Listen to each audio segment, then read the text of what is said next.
Now the artwork. Like I said, there are things that tell you how much dedication and love is put in work by its creators, and this is another example. Every single animal they show is different from one another, even by a little bit, which also means that it's impossible to mistake one character for the other. Now, this leans more into cartoonish side territory when it comes to the style they use, but it keeps the consistency with both humans and animals this time, so they look just fine. It's not cartoony in movement as much, but that doesn't mean it looks that realistic either. They move like the real animals would, but still have a lot of facial expression.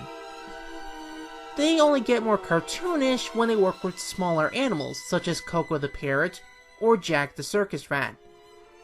But in this case, it's more okay because of the more consistent art style and direction. If I am gonna say one thing, it's with Daniel Baboon. Yes, this is Daniel.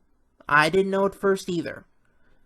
Out of all the adaptations so far, Daniel Baboon has had the most drastic change compared to the other characters. It still fits with the character, but he's no longer a mandrill, and instead looks more like a lemur or monkey or something. Honestly, I'm not entirely sure what species he's supposed to be, but it still kind of fits with him either way.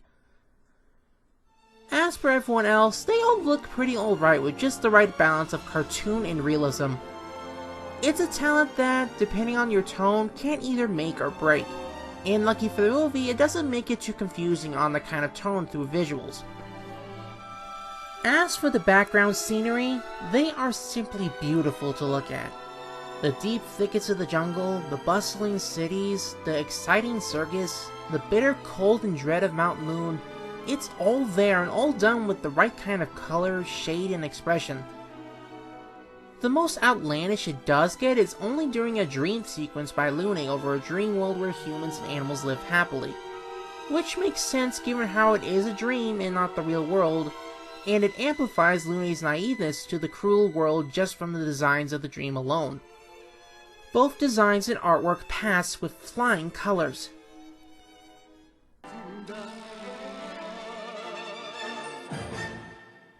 So world building wise, this offers only 3 places: the jungle, the circus, and the mountain in question. It doesn't go much farther than that, but really it doesn't need to. Mainly because its whole story is focused on those 3 places. Well, for the most part.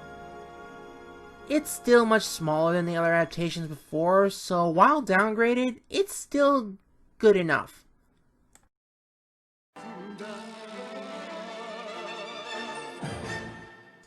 Now we've reached voice acting. I'm gonna say it right now, they made sure the voices fit in the film, not just in the tone, not just in the type of voice, but in pure emotion. Side note, this is also why I don't hate Beezer as much as before, when his voice sounded like a cheese grater on the head. Go ahead, Daddy, make him as scared as I made that little lizard, go ahead! That's mine! Give it back! Really? Well, I don't happen to see your name on it anywhere. The voice talent for the English dub is very nicely crafted, and the emotion with each one is surely there. Coco's speech is always energetic and quick, showing just how much of a frantic personality he usually has. Clearly you're not paying any attention now. Do you want to fly or do you want to fall? Flap them like you got a pair. Flap, flap, flap, flap, flap, flap, flap, flap. The sly and almost slimy accent given to Hammock easily shows the kind of con man he is. Discovery means to the world. Then how much will you pay me to take you where I made this important discovery? And Leo? Oh boy. They gave him the perfect voice that can easily shift between the wise and caring father and the anger and power of a king. Whenever he speaks, you can just feel the raw power and emotion in his voice. Like here. Just listen to this comparison. Give me a chance! How can I fight this plague? How can I save my friends? How can I save my wife? I don't understand why this is happening.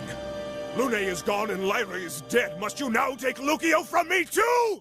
I don't know who voiced the characters, but they all earn their paychecks with each of these performances.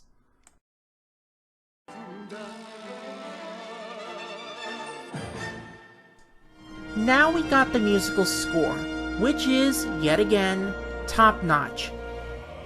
So much of it continues the great kind of orchestra, trumpets, and power-filled score that the franchise is oh so famous for, adding just that much more power and emotion to the scenes that play on the screen.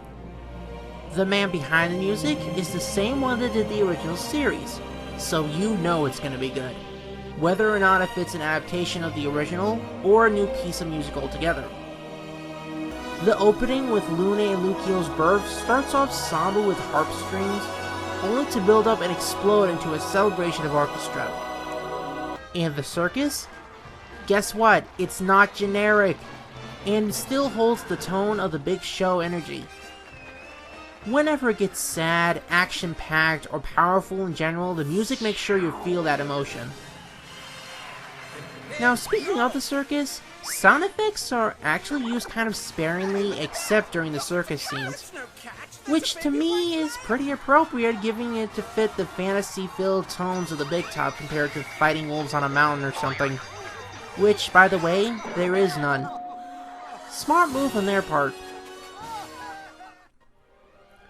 Okay, I don't need to repeat myself, but I'm gonna do it anyway. My final thoughts on Jungle Emperor Leo 1997 is nothing but praise and love.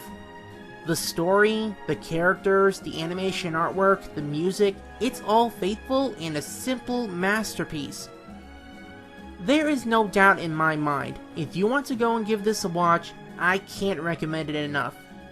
Trust me, you will not regret a single second of this.